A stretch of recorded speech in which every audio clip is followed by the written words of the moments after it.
C'est une première en Afrique du Sud. La langue zoulou est désormais obligatoire à l'université. Tout un nouveau programme et des cours supplémentaires qui font grincer des dents. Valérie Hurtel avec à Durban, Asma Botmi. Un cours de langue zoulou.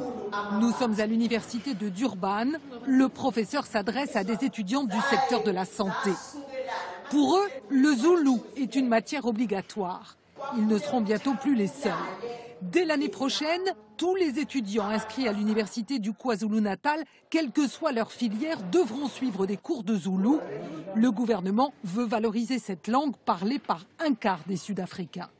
Imaginez que nous formions un médecin, un psychologue qui serait incapable de communiquer avec ses patients. Ce serait inutile pour notre communauté. Les études ne doivent pas être déconnectées du contexte dans lequel nos étudiants vont devoir travailler.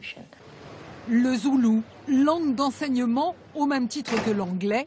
Beaucoup saluent une décision symbolique.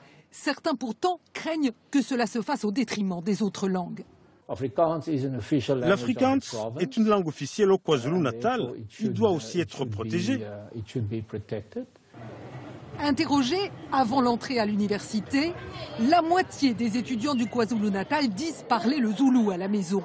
Pour cela donc pas de problème, les autres s'inquiètent un peu. Le droit, par exemple, ça se pratique en anglais. Donc, quel est l'intérêt de parler zoulou? Je ne dis pas qu'on n'aura pas des clients qui parlent le zoulou, mais de là à dire aux étudiants, si tu n'as pas ton module de zoulou, tu n'auras pas ton diplôme, ça pose question sur la valeur de ce diplôme. 80% des étudiants ici sont zoulous, donc ça n'est pas évident pour eux de s'adapter à un enseignement en anglais. C'est mieux s'ils peuvent étudier dans leur langue.